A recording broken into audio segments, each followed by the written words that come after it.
할렐루야.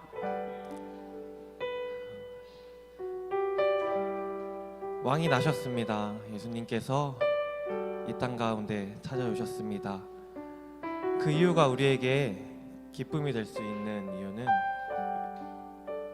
주님께서 우리가 감히 상상도 못하고 꿈꿀 수 없었던 것들을 꿈꾸게 하시고 또 소망으로 품게 하시고 누리게 하셨기 때문에 우리가 이 성탄의 기쁨을 누릴 수 있는 것 같습니다. 이 성탄의 기쁨을 우리가 마음껏 누리고 또 기뻐하고 감사하며 함께 찬양하며 예배하는 이 시간 되었으면 좋겠습니다. 함께 찬양하시겠습니다.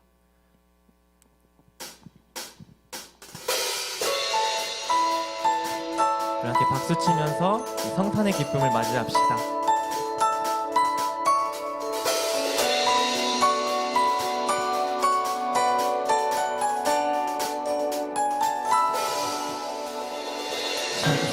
천사들의 노래가 하늘에서 울리네. 모두 소리 높여서 주의 나심 전하세. 모든 만물 기뻐해 산과 들이 노래해. 아름다운 노래가 온 세상에 퍼지네. 산 위에 올라 예수 나심 전하세. 온 세상 구세주 이 땅에 오심을.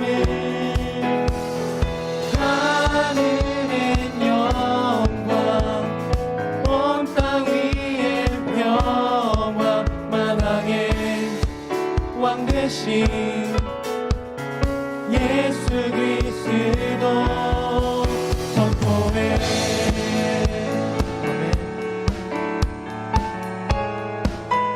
고요 안에 누이신 고요 안에 누이신 어린 아이 예수께 우리들도 다 함께 기쁜 찬송 부르자. 오늘 나신 구주는 영원하신 왕이라. 세상 모든 나라들 기뻐하다 하여라. 산 위에 올라 예수 나심 전하세. 온 세상 구세주 이 땅에 오심을. 하늘의 영광 온 땅 위에 평화. 만왕의 왕 되신 예수 그리스도 선포해. 만왕의 왕 되신 예수 그리스도를 찬양합니다. 우리의 소망 되신 예수 그리스도를 찬양합니다. 영광을 주님께. 영광을 주님께 높이 계신 주님께 찬양받기 합당한 주 경배하여라. 영광을 주님께 높이 계신 주님께 찬양받기 합당한 주 경배하여라. 영광을 주님께 높이 계신 주님께 찬양받기 합당한 주 경배하여라. 영광을 주님께. 영광을 주님께 높이 계신 주님께 찬양받기 합당한 주 경배하여라.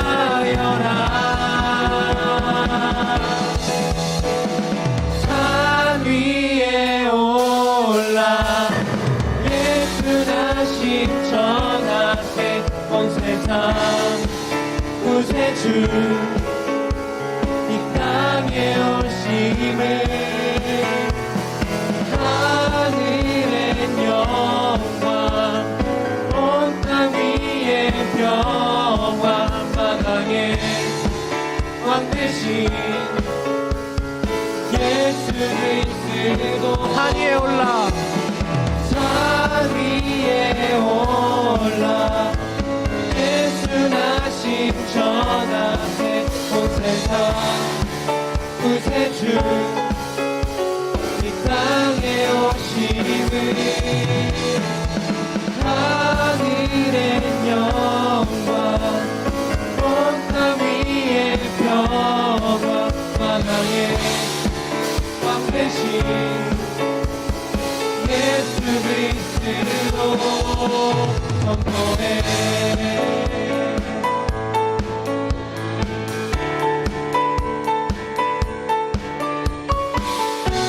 만왕의 왕 대신 우리의 소망 대신 예수 그리스도를 찬양합니다.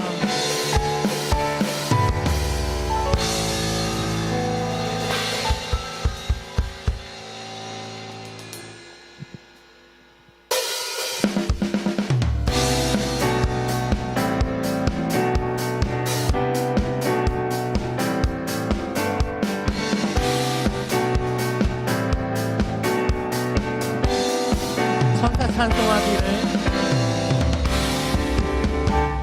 천사 찬송하기를 거룩하신 구주께 영광 돌려보내세 구주 오늘 나셨네 크고 작은 나라들 기뻐하나 파여라 영광 받을 왕의 왕 베들레헴에 나신 주 영광 받을 왕의 왕 베들레헴에 나신 주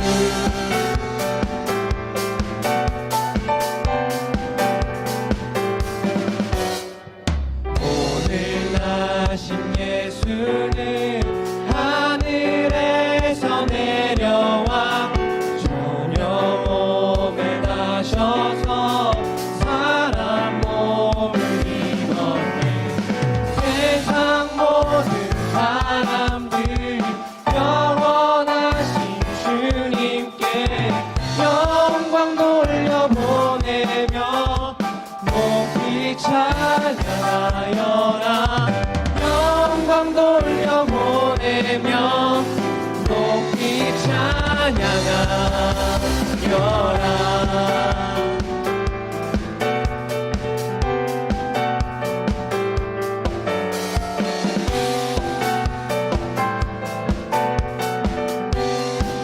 의로우신 예수는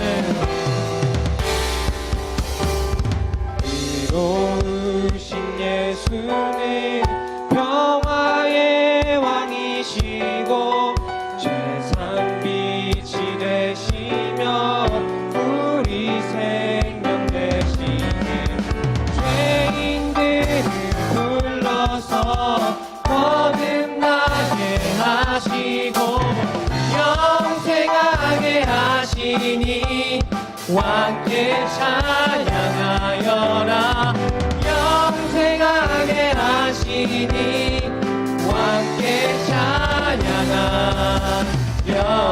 오 베들레헴에 나신 주 주를 높여 찬양 오 영광 받을 왕의 왕 오 왕께 찬양하라 오 베들레헴에 나신 주 주를 높여 찬양 영광 받을 왕의 왕 왕께 찬양하라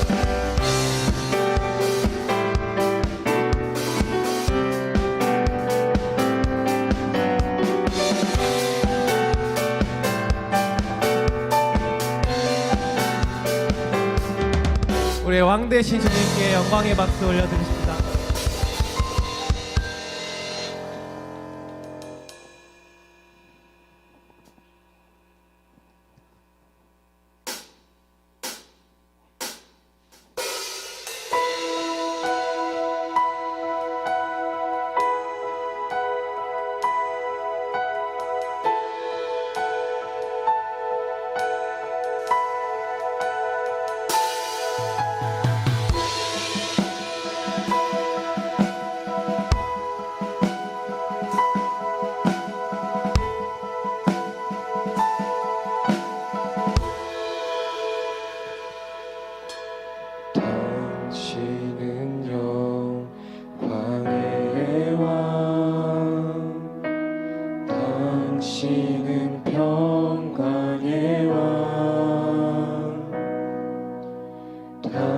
당신은 하늘과 땅의 주, 당신은 정의의 아들.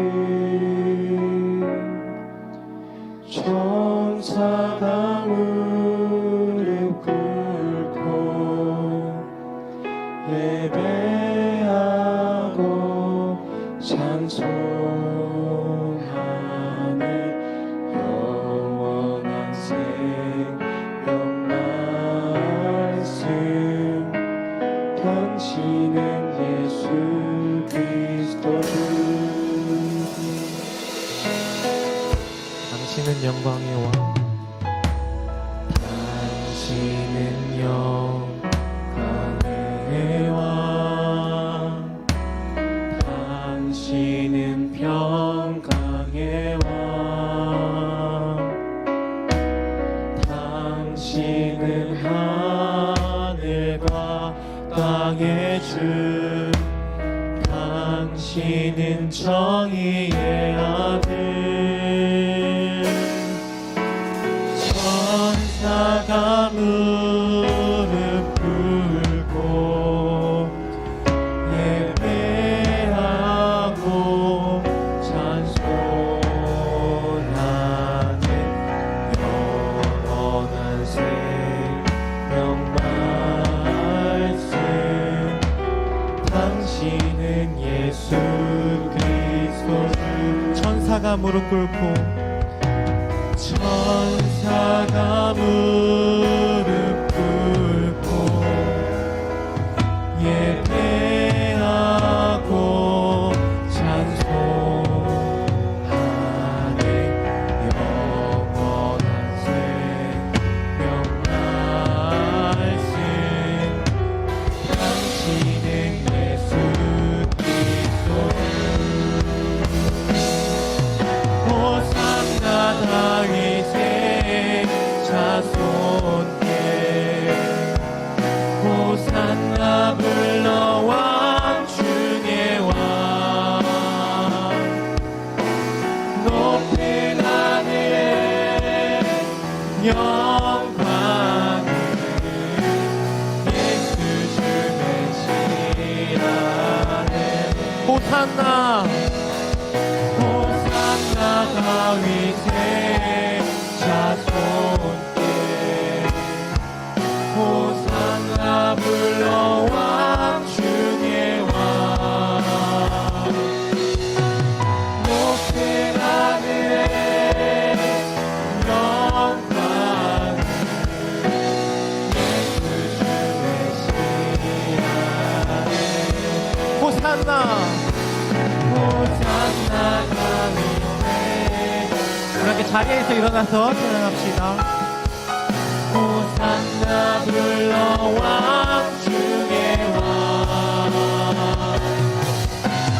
높은 하늘에 영광을,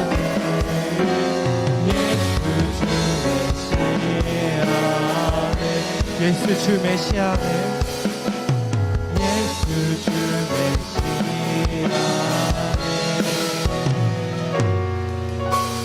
예수 주 메시아네.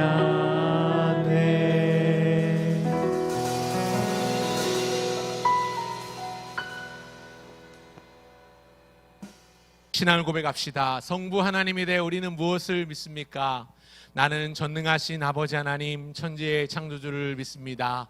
성자 예수님에 대해 우리는 무엇을 믿습니까? 나는 그의 유일하신 아들 우리 주 예수 그리스도를 믿습니다.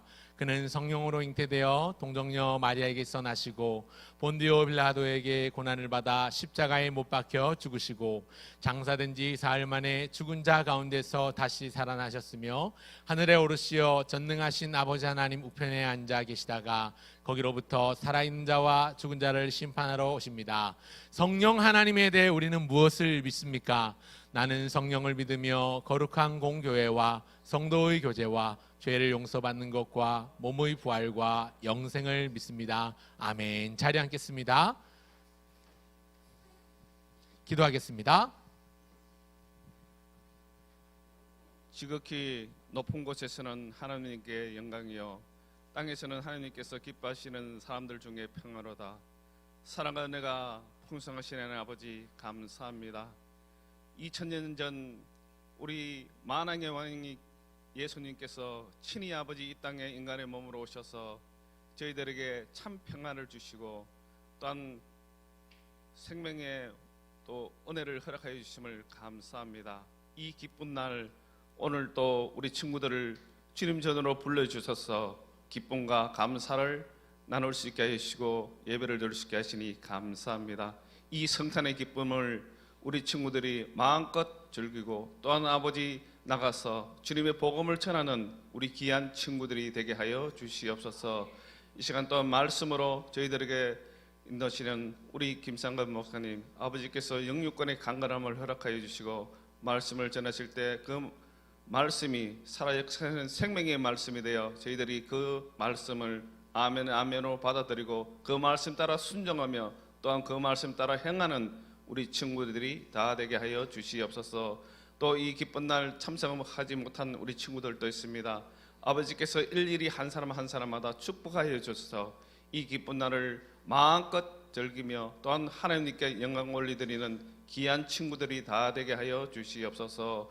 아버지 하나님 감사합니다. 사랑합니다. 예수님으로 감사하며 기도드립니다.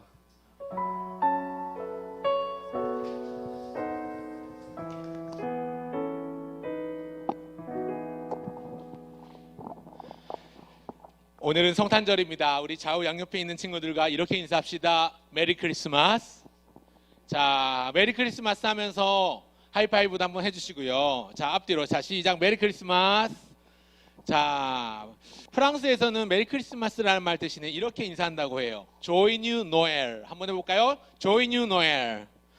예, 우리나라 말로는 뭐라고 할까요? 복된 성탄과 구주 나심을 감사합니다. 한번 따라합시다. 복된 성탄과 구주 나심을 뭐 한다고요? 감사합니다. 자, 오늘 성탄절인데요. 일부러 여러분들 쪽에 조명을 안 켰습니다. 감사합니다. 제가 키가 좀 크죠. 자, 조명 안 켰는데 조명 안 킨 이유는 두 가지 의미가 있어요. 목사님이 사실은 불을 다 켜면 옆에 친구들 서로 쳐다보게 되고 눈치도 보게 되고 선생님들 눈치도 보게 되는데 오늘은 목사님이 주목받고 싶어서가 아니고 목사님을 비추는 이유는 목사님이 말씀을 전할 건데 하나님 말씀을 잘 집중해서 들어요. 집중을 위해서 첫 번째는 여러분들 조명 안 켰고요.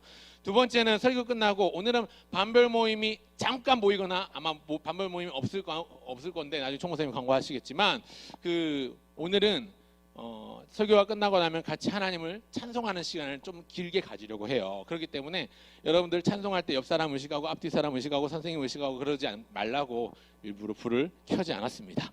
자, 먼저 하나님의 말씀을 보겠습니다. 하나님 말씀 누가복음 2장 8절부터 14절까지의 말씀인데요. 화면을 한번 띄워주시면 좋겠습니다. 누가복음 2장 8절부터 14절까지 말씀 같이 한 절씩 교독하고 마지막 절 14절은 같이 합독하겠습니다. 자, 누가복음 2장 8절부터 14절까지인데 여러분 성경책 안 펴도 돼요. 오늘은 컴컴하잖아요. 책 펴도 안 보여요. 앞에 화면을 보시고 구절을 읽으면 되겠습니다. 목사님이 먼저 한 절, 여러분들이 한 절 이렇게 교독하겠습니다. 그 지역의 목자들이 밤에 밖에서 자기 양떼를 지키더니 주의 사자가 곁에 서고 주의 영광이 그들을 두루비춤에 크게 무서워하는지라. 천사가 이르되 무서워하지 말라. 보라, 내가 온 백성에게 미칠 큰 기쁨의 좋은 소식을 너희에게 전하노라. 동네 너를 위하여 구주가 나셨으니 곧 그리스도 주시니라. 너희가 가서 강보에 쌓여 구유에 뉘어 있는 아기를 보리니 이것이 너희에게 표적이니라 하더니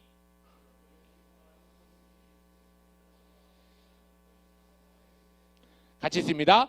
지극히 높은 곳에서는 하나님께 영광이요 땅에서는 하나님이 기뻐하신 사람들 중에 평화로다 하니라. 아멘. 한번 따라합시다. 이 말씀은 하나님의 말씀입니다. 한번 더 따라합시다. 하나님의 말씀은 생명의 양식입니다. 자, 우리 옆 사람에게 얘기해 주세요. 이 말씀은 하나님의 말씀입니다. 자, 앞뒤에 있는 사람에게 얘기해 주세요. 하나님의 말씀은 생명의 양식입니다. 네, 오늘은 성탄절입니다. 아기 예수님이 이 땅 가운데 나신 것을 기억하고 기념하고 축하하고 감사하는 날이기도 하지요. 사실 제가 이렇게 퍼포먼스를 위해서 이 산타 모자를 쓰고 있었는데 이게 탈모에 굉장히 안 좋대요. 이럴 거 없이 계속 쓰고 있으면 머리가 빠진대요. 아니나 다를까 이거를 제가 아까 9시 반부터 쓰고 있었는데 쓰고 있으니까 땀이 나요. 벗어도 될까요? 제가 벗을게요. 왜냐하면 벗는 이유가 있어요. 방금 전에 제가 쓰고 있던 거 모자가 누구 모자예요? 산타의 모자예요. 성탄절이 되면 사람들은 연인들, 가족들, 사랑하는 사람들 그리고 산타라는 캐릭터에 열광하면서 시간을 보내곤 합니다.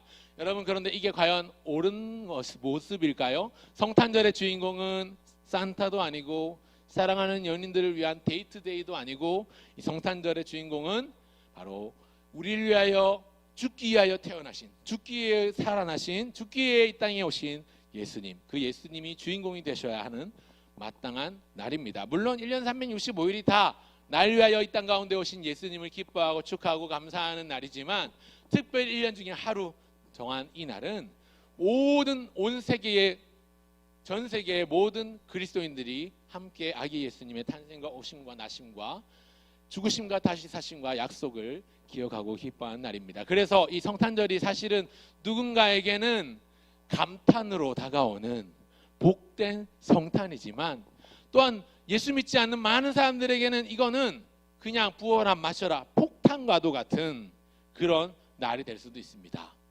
성탄절이 폭탄절이 될 것인가 아니면 감탄하는 감탄절이 될 것인가 하는 것은 누구를 바라보고 누구를 주인공으로 여기느냐에 따라 다른 것 같아요. 오늘 읽은 성경은 무슨 복음이었죠? 대답을 해볼까요? 무슨 복음이었죠? 누가복음입니다. 자, 문제. 누가복음은 누가 기록했을까요? 맞습니다. 누가가 기록했습니다. 누가복음 누가가 기록했는데요. 자, 재밌는 점은요. 이 누가복음은요. 다른 복음서를 기록한 다른 복음서들이 3개 더 있죠. 뭐 있죠? 마태복음, 마가복음, 누가복음 말고 요한복음. 이 마태, 마가, 누가, 요한복음을 통틀어서 사복음서라고 합니다. 한번 따라합시다. 사복음서라고 하는데 그 중에서 요한복음을 뺀 마태복음, 마가복음, 누가복음을 일컬어서 뭐라고 하냐면 혹시 아는 친구 있나요? 자, 손을 들어서 표시해 주시면 오늘 제가 여러분들을 위해서 선물을 준비했어요. 여기 선물이 많이 있는데 빈 박스도 있지만 진짜 선물도 있습니다. 진짜 선물도 있어요. 진짜 선물을 주려고 합니다. 자, 마태, 마가, 누가 복음을 일컬어서 뭐라고 부르는 명칭이 있어요.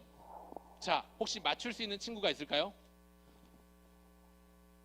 아마 이창훈 목사님께서 여러분들에게 충분히 가르쳐줬던 걸로 제가 예상이 됩니다만, 자, 힌트를 주겠습니다.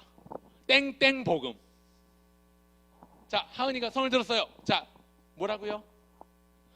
정답. 박수 한번 쳐주세요. 나오세요. 좋아요. 선물을 주도록 하겠습니다. 크리스마스 선물. 메리 크리스마스. 자, 좋아요. 자, 공관복음이라고 합니다. 한번 따라합시다. 공관복음. 이 공관복음이라는 건요, 예수님 옆에서 제 아들이 있었잖아요. 예수님 옆에서 예수님의 행적을 지켜보고 그걸 나중에 이제 기억을 되뇌면서 기록을 한 같은 관점을 가진다. 그러니까 공통적인 관점을 가진 복음사라고 해서 공관복음이라고 해요. 한 번 더 따라해 봅시다. 공관복음. 예, 공관복음이라고 합니다. 그런데 더 재밌는 점 오늘 가르쳐 주도록 하겠습니다. 여러분, 공관복음서 마태, 마가, 누가복음이라고 있잖아요. 그러면 좀 다르게 누가복음이 이제 요한복음이 다른 세 복음서와 다른다는 걸 우리가 이제 공관복음이라고 일컫으니까 알고 있는데, 자, 어른들도 우리 선생님들도 생각해 보세요. 마태복음, 마가복음, 요한복음과는 차별되는 누가복음의 특징이 있어요. 그게 뭐냐면요. 뭘까요? 혹시 맞출 수 있는 선생님들이 계실까 모르겠네요. 자, 제가 말씀드릴게요. 신약 성경을 기록한 사람들 중에 유일하게 이방인이 기록한 성경이 누가복음입니다. 나머지는 유대인들, 히브리 출신 유대인들이 기록을 했어요. 베드로도 유대인이었고 바울도 유대인이잖아요. 마태, 마가, 요한 다 유대인입니다. 이스라엘 사람들이라고요. 그런데 누가복음을 기록한 누가는요 헬라인이에요. 헬라인. 자, 그래서 헬라인이다 보니까 기존의 유대인들이 가지고 있는 성향, 성격, 이런 어떤 역사관 이런 것과는 조금 다른 사람이라는 거죠. 그래서 누가복음을 비롯해서 누가가 기록한 성경이 신약에 하나 더 나오거든요. 혹시 맞출 수 있는 친구 있나요? 손 들어서. 누가가 기록한 성경이 누가복음 외에도 하나 더 있어요. 그게 뭘까요? 우리 친구들 중에 없나요? 자, 그럼 답을 공개하겠습니다. 답은 사도행전이에요. 사도행전도 누가가 기록했어요. 자, 그러면 누가가 다른 복음서를 기록한 복음서 기자들 마태, 마가, 요한과 다른 차이점이 뭐가 있을까요? 목사님 방금 얘기했지만 헬라적인 사고 방식을 갖췄어요. 그러니까 그리스, 헬라 문화, 헬레니즘 문화죠. 헬레니즘 문화 굉장히 이성적이고 합리적이고 논리적이고 그래서 뭔가 딱딱딱 들어맞는 이런 사고가 가능한 성향을 가진 사람이란 거죠. 헬라인이기 때문에. 그래서 누가복음을 기록한 누가는요 사도행전을 기록했는데 이 사도행전이요 신약 성경에 나오는 유일한 역사서예요. 자, 그게 왜 중요한 거냐면 누가복음은 마태복음이나 마가복음이나 요한복음에서 얘기하고 있는 스토리 내용이 혹은 스토리 어떤 내용들이 에피소드들이 차례대로 순서대로 기록이 되었습니다. 재미있는 점은 예수님의 탄생 기사라든지 혹은 예수님의 어린 시절, 예수님이 아기 때에 뭐 일어난 일들을 마가복음이나 요한복음은 언급조차 하지 않아요. 그나마 마태복음에서는 예수님의 탄생 기사를 짧게 언급하고 있습니다. 족보를 언급한 직후에. 근데 누가복음의 경우는 예수님의 탄생 기사나 예수님의 어린 시절 이야기뿐만 아니라 예수님이 오시기 전에 먼저 예수님의 길을 예비하기 위하여 이 땅 가운데 왔던 세례 요한이라는 사람의 탄생 기사조차도 언급을 하고 있어요. 다음 슬라이드를 한번 보여주실래요? 자, 누가복음 1장, 누가복음의 첫 시작을 이렇게 떼고 있어요. 같이 한번 읽어보겠습니다. 시작. 우리 중에 이루어진 사실에 대하여 처음부터 목격자와 말씀에 일꾼된 자들이 전하여 준 그대로 내력을 저술하려고 붓을 든 사람이 많은지라. 그 모든 일을 근원부터 자세히 미루어 살핀 나도 데오빌로 각하에게 차례대로 써보내는 것이 좋은 줄 알았노니 이는 각하가 알고 있는 바를 더 확실하게 하려 함이로라. 여러분, 누가의 기록은 다른 복음서의 기자들보다 훨씬 더 신뢰할 만합니다. 자, 일단은 첫 번째 누가가 기록하고 있는 사건이 뭐냐면 1장 1절에 말하기를 우리 중에 분명히 이루어진 사실에 대한 분명히 일어난 일을 기록하고 있다는 거예요. 그리고 그걸 가지고 그 내력을 전하여 준 사람들의 내력을 그대로 옮겨서 전한다. 그리고 그걸 자세히 미루어 살폈다. 정확하다라는 얘기예요. 그러면서 그거를 차례대로 써보내는 것이 좋은 줄 알아서 역사 시간 순서대로 내가 너에게 말한다 이야기하는 겁니다. 그러니까 마태복음이나 마가복음이나 요한복음은 주제별로 예수님이 이런 분이시지 혹은 이 편지를 이 글을 받아볼 읽어볼 사람 입장에 서서 기록을 했다면 누가는요 철저하게 순서대로 시간 순서대로 그 내용들을 기록하고 있다는 거예요. 자, 그런데요 첫 번째 오늘 세 가지 시옷 리을이 오셨네. 여러분 주모에 보면 세 가지 시옷 리을이 오셨네로 오늘 설교를 이어가려고 합니다. 첫 번째 예수님이 이 땅 가운데 오신 것 중에 아주 중요한 사실 첫 번째 시옷 리을이 오셨네. 혹시 맞춰볼 친구가 있을까요? 뭘까요? 여러분들의 어휘력을 총동원해서 이 초성을 맞춰서 자음을 맞춰서 자 누가 손 들었어요? 저 뒤에 잘 안 보이는데 누군가요? 시온인가요? 예 뭐예요? 사랑이 오셨네. 맞나요? 오늘 설교 제목 사랑이 오셨는데 땡. 자 기회 좀 이따 목사님 기회 줄 때 지금 선물 2개밖에 안 남았거든요 사실은. 기회 줄 때 맞추세요. 자 한번 따라합시다. 사람이 오셨네. 여러분 예수님이 이 땅 가운데 오신 중요한 첫 번째 의미는 사람의 모습으로 오셨다는 거예요. 사람의 모습으로. 어떻게 신이 어떻게 하나님이 인간이 될 수 있단 말입니까? 사람이 오셨다는 말은 예수님이 낮아지셨다, 겸손해지셨다는 걸 의미하는 거예요. 저 높고 높은 하늘 보좌를 버리고 이 낮고 낮은 땅 위에 낮고 천한 베들레헴에 있는 한 여관 마구간에 딸려있는 나무로 만든 말 구유 위에 누이신 연약한 아기의 모습으로 오셨어요. 이거 제 말이 아니라 누가의 말뿐만 아니라 사도 바울이 이렇게 말씀합니다. 빌립보서 2장 6절부터 7절 8절은 이렇게 말씀하고 있어요. 같이 큰 목소리로 읽겠습니다. 여러분 목소리를 좀 내주세요. 목사님 너무 힘이 빠져요. 여러분들이 말 안 하고 있으면. 자, 준비. 그는 근본 시작.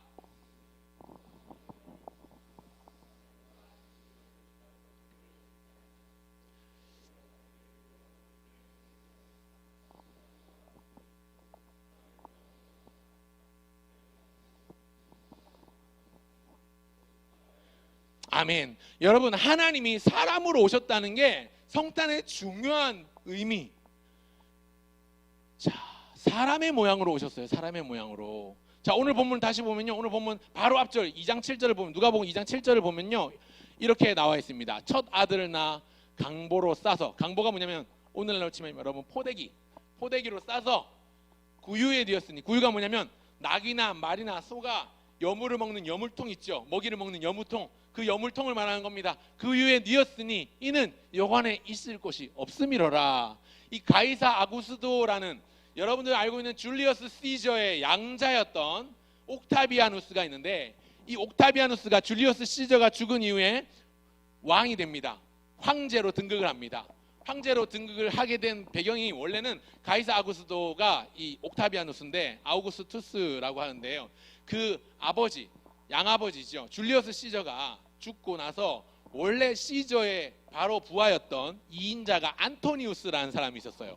안토니우스가 이제 시저가 죽으면 자기가 1인자가 될 거라고 생각을 했는데 1인자가 되지 못하고 양자로 두었던 옥타비아누스를 자기의 뒤를 잇게 만드니까 이 안토니우스가 이집트에 있는 클레오파트라와 함께 손을 잡고 연합군을 결성해서 로마로 쳐들어옵니다. 일종의 반란을 일으킨 거예요. 이건 성공하면 혁명이고 실패하면 반란이에요. 서울에 보면 그런 멘트가 나오는데, 뭐 어쨌든 안토니우스가 클레오파트라와 연합해서 로마로 쳐들어오는데, 이 악티움이라는 지역에서 악티움 해전을 치러요. 이 해전을 치르는데 옥타비아누스가 이 클레오파트라와 안토니우스 연합군을 크게 물리치고 대승을 거두면서 막강한 힘을 얻게 돼요. 그래서 안토니우스를 따르던 많은 사람들이 숙청되고 축출되면서 사라지고 이제 옥타비아누스가 엄청난 힘을 얻게 된 거예요. 그러면서 자기의 이름을 이제 옥타비아누스가 아니라 아우구스투스로 개명하면서 시저, 카이사르 아우구스투스가 됐어요. 이 카이사르 아우구스투스가 가이사 아구스도, 누가복음 2장 1절에 나오는 가이사 아구스도, 예수님이 태어날 당시에 황제가 됩니다. 이 가이사 아구스도가 로마를 무려 40년 동안 통치하면서 스스로 황제가 되고 이제 태어난 모든 사람들을 호적하라 이렇게 합니다. 호적을 등록해라. 모든 사람들은, 로마 제국에 속한 모든 사람들을 호적을 등록해라 합니다. 호적을 등록해라고 하는 이유는요, 두 가지예요. 보통 인구조사하는 이유가 두 가지거든요. 첫 번째는 전쟁을 위해서, 전쟁에 나갈 군인들이 얼마나 되는지 계수하기 위해서, 인원을 체크하기 위해서 인구조사를 하고요. 두 번째 의미는 사람들에게서 돈을 거두거든요. 이걸 우리는 두 글자로 세금이라고 합니다. 세금을 잘 거두기 위해서 인구조사를 하는데, 가이사 아구스도가 구레뇨라는 사람이 유대 총독으로 있을 때 모든 사람들은 고향으로 돌아가서 호적을 등록해라, 인구조사를 하겠다, 그렇게 이야기를 합니다. 그래서 가지 않아도 될 요셉이, 마리아와 함께 이제 결혼할 약혼을 하는 요셉이 자기 고향 베들레헴으로 가게 돼요. 나사렛에서 살고 있었는데, 왜? 황제가 명을 내려서 호적하라, 인구조사를 하니까 어쩔 수 없이 베들레헴으로 간 거예요. 근데 베들레헴으로 갔는데 너도 나도 다 호적하러 왔으니까 얼마나 동네가 북적북적했겠어요. 그러니까 지금 당장 출산할 때가 이르러서 마리아가 아기를 낳을 때가 됐는데 들어갈 묵을 여관이 없는 겁니다. 그러니 어쩔 수 없이 허름한 마구간에 있는 한 곳에 가서 아기를 낳았어요. 누가 오셨어요? 아기 예수님이 탄생하신 거예요. 사람의 모양으로. 여러분, 예수님이 이렇게 강보에 쌓여 구유에 뉘었다, 아기 예수님의 모습으로 사람으로 오신 것은요, 중요한 의미가 있어요. 목사님 방금 얘기했지만 낮아지셨거든요. 겸손해지셨거든요. 그분은 겸손의 왕으로 오셨어요. 어떤 유명한 주석가, 데이빗 갈런드라는 주석가는요, 이 부분을 두고 뭐라고 얘기했냐면요, 아무 저항할 수 없는 아기의 모습으로 나무 위에 누이신 예수님은 장차 아무런 저항도 하지 않으시고 나무에 달려 돌아가실 것을 보여준다, 이렇게 주석한 적이 있는데, 무슨 얘기냐면, 구유는 나귀가 먹는 여물통, 먹이통은 나무로 돼 있잖아요. 근데 구약시대 사람들에 따르면 나무에 달린 자마다 저주를 받은 자다라는 얘기를 했었어요. 왜냐하면 이건 나중에 사울 왕과도 관련이 되는데 사울 왕이 나무에 머리가 걸려서 대롱대롱 매달려서 죽어서 저주를 받았다 이렇게 생각을 했거든요. 근데 나무에 달린 자마다 저주를 받았는데 아무런 저항도 할 수 없는 아무것도 할 수 없는 어린 아기의 모습, 갓난아기 앵앵앵 하는 그런 모습으로 그 나무 위에 놓인 예수님을 보면서 그 주석가가 장차 저주를 받은 나무 십자가에 달릴 예수님의 고난을 예표하는 거다 이렇게 주석한 적이 있어요. 뭐 그 주석가가 그렇게 주석했지만 그 주석에 동의를 하든 안 하든 분명한 건 예수님이 이 땅 가운데 인간의 모습으로 오셨다는 것, 하나님이 사람으로 오셨다는 것, 이것은 예수님이 왕 중의 왕이신데 가장 낮아지신 겸손의 왕으로 오셨다는 걸 의미합니다. 한번 따라합시다. 겸손의 왕으로 오신 예수님. 여러분, 그 겸손의 왕으로 오신 예수님을 기억하고 감사하는 우리 친구들 되기를 주의 이름으로 축원합니다. 그런가 하면 두 번째 시옷 리을이 오셨는데요. 두 번째 시옷 리을이 오셨네는 한번 따라합시다. 샬롬이 오셨네. 발음 잘해야 돼요. 살롬이 오셨네 하지 말고 샬롬이 오셨네 해야 됩니다. 한 번 더 샬롬이 오셨네. 예, 살롬이 오셨네 하면 죽을 놈도 옵니다. 자, 샬롬이 오셨네. 여러분 샬롬이라는 말 들어봤을 겁니다. 히브리어로 평강이라는 뜻이에요. 자, 여러분 옆 친구에게 그렇게 인사하세요. 샬롬 해볼까요? 인사할 때 여러분 집게 손가락을 들고 이렇게 인사하면 돼요. 샬롬 이렇게 샬롬 할 때 이렇게 인사합니다. 해볼까요? 시작. 집게 가운데 손가락 되면 곤란해요. 이거 되면 곤란하고 이거 하면 욕이 되는데 두 번째 집게 손가락으로 자, 한 번 더 인사합시다. 샬롬. 이게 무슨 뜻이냐면 평안하십니까? 평강하십시오 이런 뜻입니다. 그래서 유대인들은 그렇게 주고받은 인사지요. 초대교회 사람들이 그리스도인들이 고난을 많이 받을 때 서로에게 안부를 물 때 샬롬 평안하십니까? 라고 인사를 했습니다. 왜냐하면 예수님께서 부활하시고 제자들에게 나타나셨을 때 너에게 평강이 있을지어다 라고 인사하셨거든요. 그 의미를 더해서 너에게 평강이 있을지어다, 당신이 평강하길 원합니다 라는 의미에서 샬롬이라고 인사를 했습니다.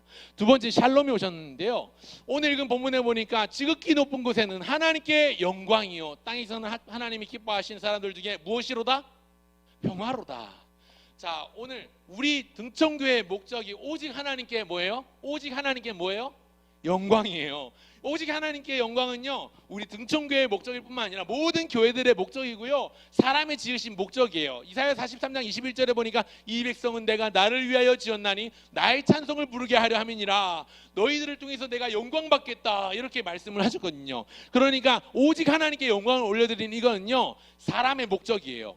사람의 제일 된 목적이 하나님을 영화롭게 하고 그분을 영원토록 즐거워하는 것인데 이걸 줄여서 오직 하나님께 영광이라고 합니다. 한번 따라합시다. 오직 하나님께 뭐라고요? 영광. 그렇다면 하나님께 영광인데 오늘 본문에 보니까 하나가 더 뒤에 따라 나오죠.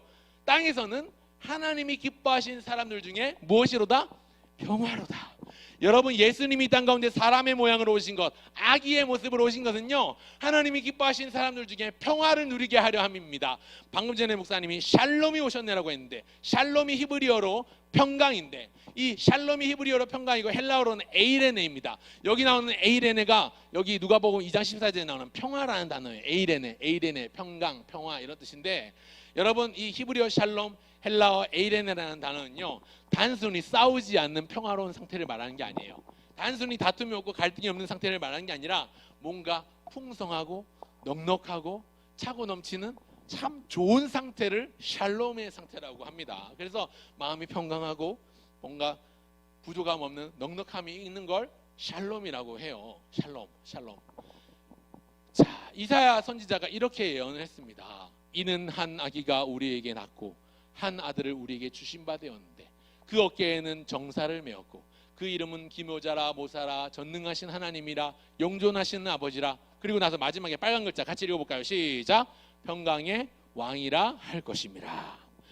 하나님께서 메시아를 너희들을 위해서 보내주실 것인데 그 메시아가 평강의 왕이라 이렇게 구약시대 선지자를 통해서 예언하셨고 그 예언대로 오셨어요. 사실요 예수님이 태어나실 당시는요 방금 전에 목사님이 가이사 아구스도 카이사르 아우구스투스가 로마 황제가 됐던 시기, 목사님이 아까 얘기했지만 클레오파트라와 안토니우스 연합군을 물리치고 굉장히 큰 힘을 얻어서 로마 제국이 대제국으로 영토를 확장하고 싸움만 나가면 전쟁만 하면 이기는 거예요. 파죽지세, 백전백승, 천하무적 군대가 돼서 로마가 그렇게 압도적인 힘으로 세상을 정복하던, 유럽을 전역을 정복해가던, 확장해가던 시기입니다. 그러니까 평화가 유지됐어요. 이 평화 가짜 평화예요. 왜냐하면 압도적인 힘을 가진 권세자가 무력으로 만들어낸 평화이기 때문에 저 나라가 까불면 진압을 하는 거예요. 이쪽에서 이쪽에 다른 소수 종족이 반란을 일으키면 또 진압을 하는 거예요. 그러니까 평화로웠죠. 평화로운데 이 평화는 가짜 평화예요. 압도적인 파워를 가진, 압도적인 힘을 가진, 무력을 가진 권세자가 유지하는 그런 가짜 평화 가운데서 진정한 평화의 왕으로 예수님이 이 땅 가운데 오셨습니다. 그걸 성경이 말씀하고 있는 거예요.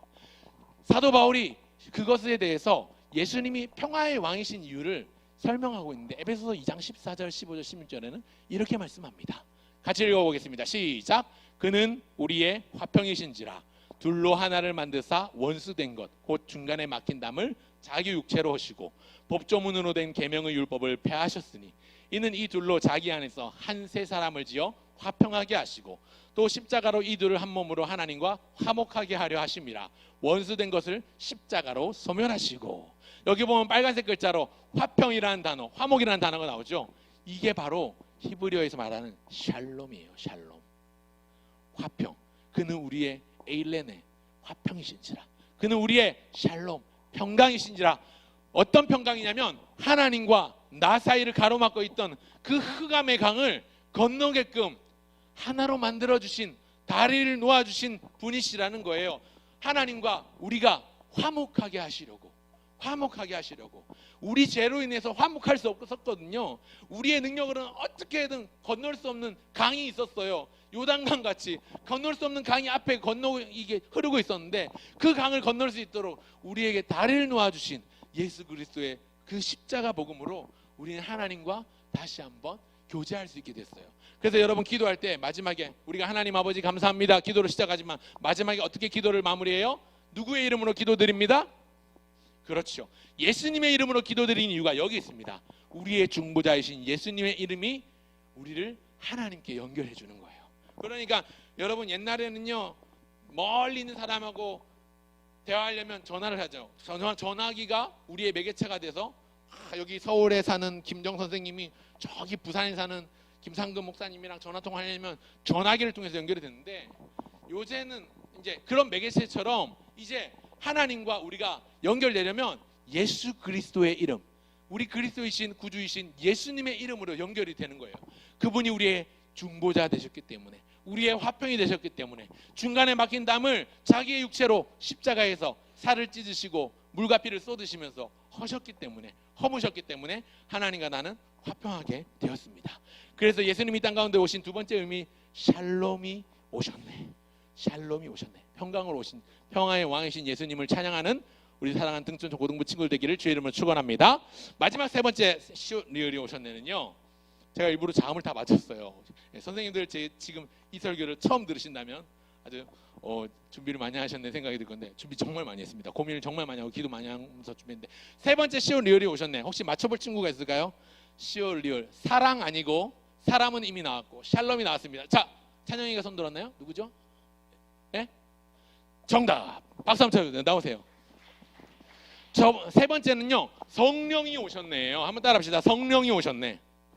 성령이 오셨네. 자, 더 정확하게 말하면 성령을 통해서 오셨네. 거기서 좀 더 부가 설명하자면 성령을 통해서 약속대로 오셨네가 될 것 같아요. 여러분 예수님께서 이 땅 가운데 오신 건요 메시아가 올 것이라는 이미 구약시대에 예언된 말씀이 성취된 사건이에요. 여러분 성경책 중에 제일 많이 읽히는 성경이고 제일 처음에 나오는 성경이 창세기예요. 연초에 1월달 되면 올해는 성경 열심히 읽어야지 하면서 읽기 시작하는 성경이 창세기예요. 근데 창세기 3장에 보면 1장, 2장에 천지창조 기사가 나오고 3장에 바로 나오는 중요한 핵심 구절을 이걸 원시복음이라고 하거든요. 왜냐하면 이게 왜 복음이냐면 목사님이 가르쳐 줄게요.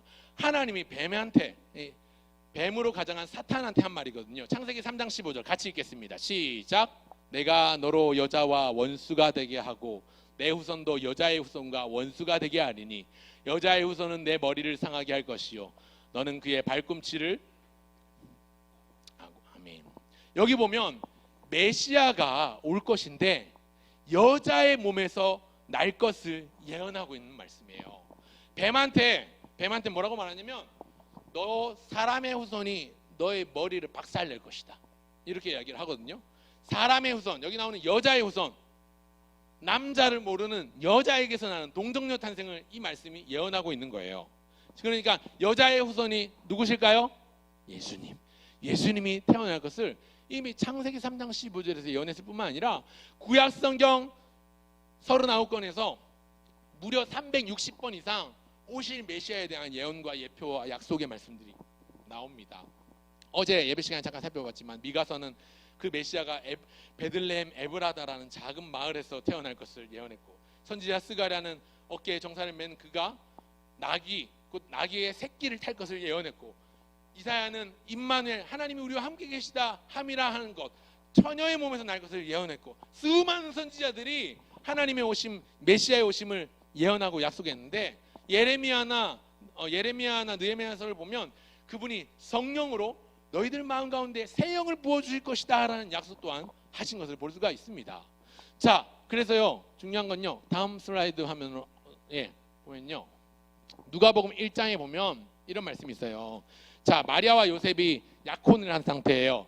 유대 사람들은요, 결혼할 사람과 1년 동안의 시간을 가집니다. 1년 후에 이제 정식 부부가 되는 거예요. 그 1년 동안 어떤 이들이 많은 결혼 준비를 하겠죠. 결혼 준비도 하고, 어제 목사님 혼인잔치 얘기를 했는데, 혼인잔치는 1년을 다 보낸 사람이 이제 혼인잔치를 배설해서 사람들을 초대하고 잔치를 베푸는 거예요. 1년 동안 뭐 하냐면, 예를 들어서 목사님이 여기 있는 가은이랑 너무 차이 나니까, 목사님이 지금 사는 목사님 아내랑 아직 결혼하기 전에 결혼을 하기로 약속을 해요.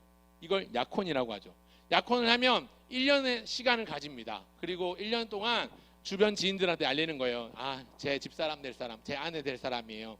소개를 하고, 그 아내도 아내 지인들에게 소개를 하겠죠. 저는 이 사람에게 시집을 가기로 했어요. 이 사람과 가정을 이루겠어요. 1년 동안 시간을 가지는데, 아직 잠자리를 가지지 않은, 인간적인 육체적인 관계를 가지지 않은 상태였는데 놀라운 일들이 일어났어요. 마리아한테 천사가 나타난 거예요.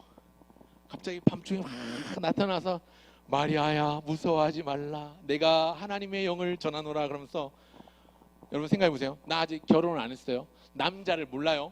경험한 뭐 성관계 이런 거 전혀 가진 적이 없어요. 근데 갑자기 천사가 나타나서 너 아들을 낳을 것인데 이름을 예수라 하라, 이렇게 얘기합니다. 그러니까 미쳤네. 우와, 미쳤네. 어떻게 내게 이런 일이 있습니까? 나는 아직 남자를 알지 못하나이다. 그렇게 천사에게 반문해요. 마리아가, 저는 남자하고 잡은 적도 없어요. 손도 잡아본 적 없어요. 어떻게 내게 이런 일이 있으리까 하니까, 천사가 대답하기를 누가복음 1장 35절에 이렇게 대답합니다. 다시 읽겠습니다. 천사가 대답하여 이르되, 시작. 천사가 대답하여 이르되, 성령이 내게 임하시고 지극히 높으신 이의 능력이 너를 덮으시리니 이러므로 나실 바 거룩한 이는 하나님의 아들이라 일컬어지리라. 자, 너 아들 낳을 건데 그 이름을 예수라고 해야 돼.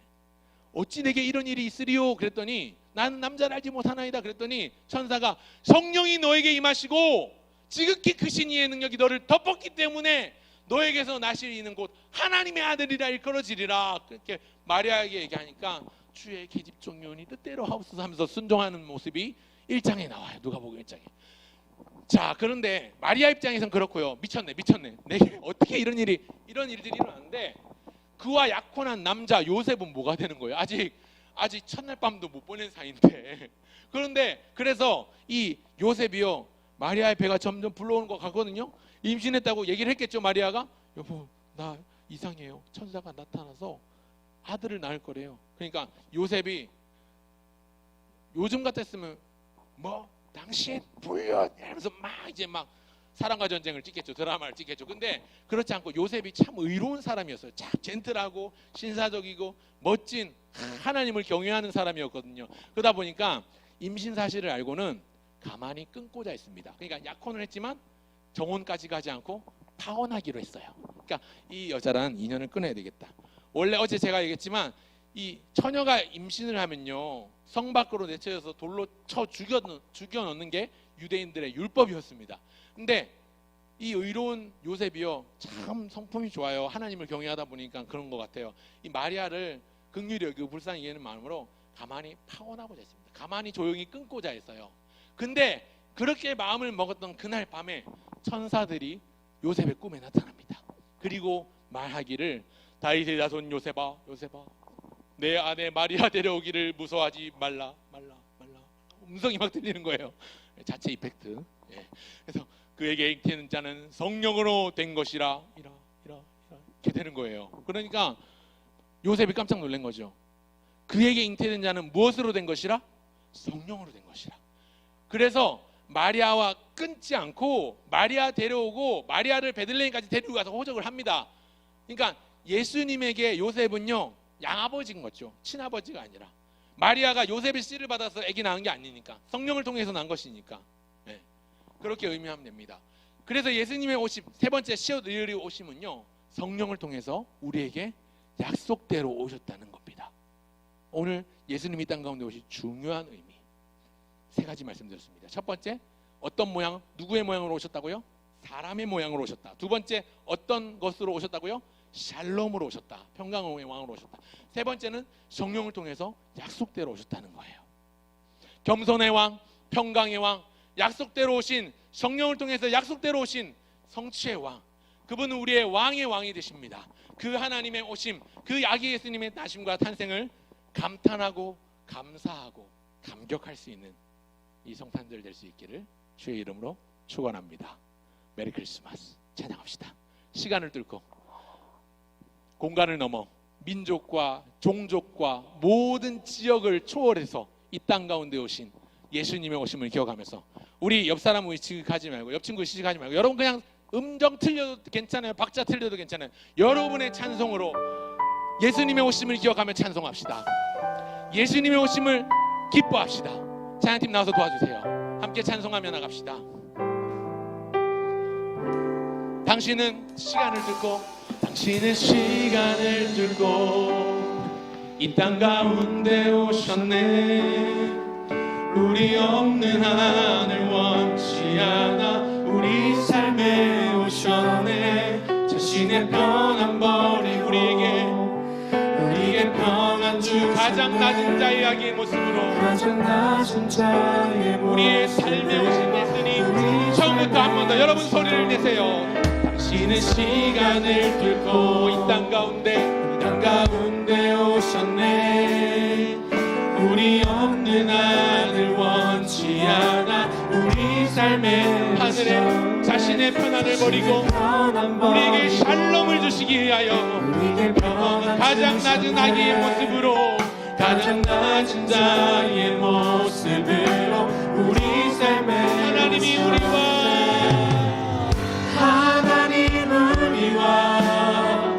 영원히 함께 하시네. 흠없는 우리 그 나라 보여주시는, 그 나라 연약한 모든 자들의 친구가 되어주시고 힘없는 우리의 인생을 한 번 더 하나님 우리와 함께 하시니, 하나님 우리와 영원히 함께 하시네. 모사라 전능의 왕이라 평강의 왕이라 연약한 자들의 친구가 되어주시고 힘없는 우리의 위로 다니시는 주님, 한 번 더 하나님 우리와 영원히 함께 하시네. 흠없는 우리에게 그 나라를 보여주시는, 그 나라 보여주시는 전능하신 아버지, 연약한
당신은 하늘과 땅의 당신은 주, 정의의 아들, 당신은 정의의 아들, 천사가 무릎 꿇고 천사가 천군 천사가 주님 앞에서 예배하고 찬송하네.